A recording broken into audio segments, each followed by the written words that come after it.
This episode is sponsored by Native. Whether I'm inside or outside of the kitchen, Native helps me stay fresh without feeling sticky. Made only with familiar and simple ingredients, Native makes sure you smell good and feel good with their aluminum, paraben, and cruelty-free vegan formula. Get 72-hour odor protection with Native deodorant regardless of what you have planned. Use code BABISH4 and save 33% on your first Native plastic-free deodorant pack and 25% off any body wash or toothpaste. What's that smell? Ever tasted one of Mrs. Bean's famous nutmeg ginger apple snaps? Well, how do you do?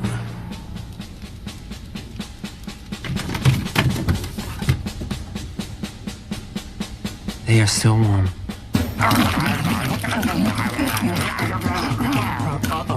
Hey, what's up guys? Welcome back to Binging with Babish, where this week we're taking a look at Mrs. Bean's Nutmeg Ginger Apple Snaps from Fantastic Mr. Fox, for which of course we're going to need some apples. Not apples like this is a red delicious apple, which only lives up to one of its two names. I'll let you guess which one.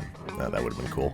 But before we get to any apples, I want to start with the base cookie, which I think of as a ginger snap. We're going to start by making sure that our bowl is nice and centered, in focus, spotlessly clean, and then we're going to go down the rabbit hole of ginger snap recipes, making 8 different iterations ranging from muffin tops to puddles of caramel, eventually settling on this guy, a mishmash of techniques from 4 of my different favorites. With a geode-like exterior and slightly soft, chewy, but still snappy interior, this cookie starts, as so many great cookies often do, with brown butter. 2 sticks or 226 grams of the unsalted stuff heated over medium heat until the milk solids separate and turn a toasty shade of brown. Remove from the heat, and while it's still hot, we're going to add our spices. About 1 teaspoon of freshly grated nutmeg, half a teaspoon of mace, which is a milder, subtler stand-in for cloves, half a teaspoon of cinnamon, a whole tablespoon of ground ginger, and about 2 tablespoons of freshly grated ginger. This might seem like a lot of ginger, but fresh ginger especially loses flavor when it's heated. Once that's had a chance to sizzle and foam and smell really good, we're going to pour it out onto what probably should be a parchment-lined baking sheet so that it can go in the fridge, cool until solid, and then be scraped out into the bowl of a stand mixer, to which we're going to add 75 grams of dark brown sugar and 175 grams of granulated sugar, plugging in and ramping up speed slowly until the butter and sugar are incorporated, and then beating together until light and fluffy, anywhere from 2 to 4 minutes. Make sure you take this opportunity to scrape down the sides of the bowl. This encourages even incorporation of ingredients throughout each step. Then get the stand mixer running on high again and add 2 large egg yolks, along with 100 grams of unsulfured molasses. Scrape down the sides of the bowl and beat one more time to make sure that everything's evenly mixed. Then in a separate bowl, we're combining 300 grams of all-purpose flour with 1 tablespoon of kosher salt and a teaspoon and a half of baking soda, which we're going to tiny whisk before adding to the bowl, along with the wet stuff and the 2 teaspoons of vanilla paste that I forgot. Mix together on low speed until well combined and not overmixed. If you overmix, you might end up with tough cookies. This dough should border on smooth if a little crumbly. Now we're spray painting a boxed X on our rim baking sheet, lining with parchment paper,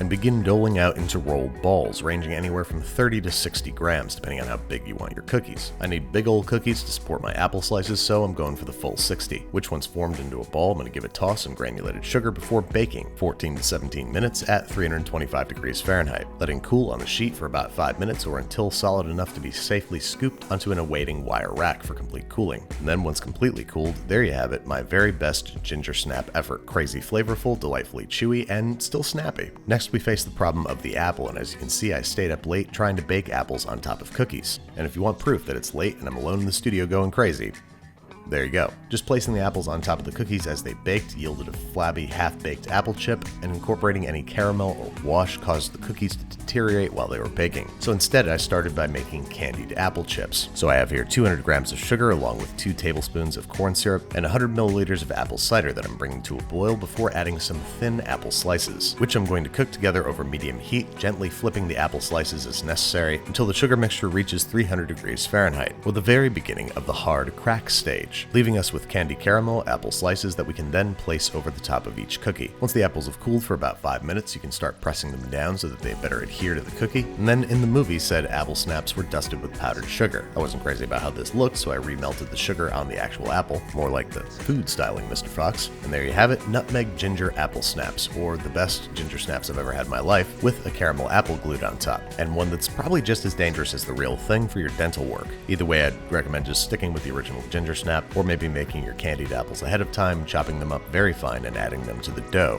Either way, I only got one thing left to say.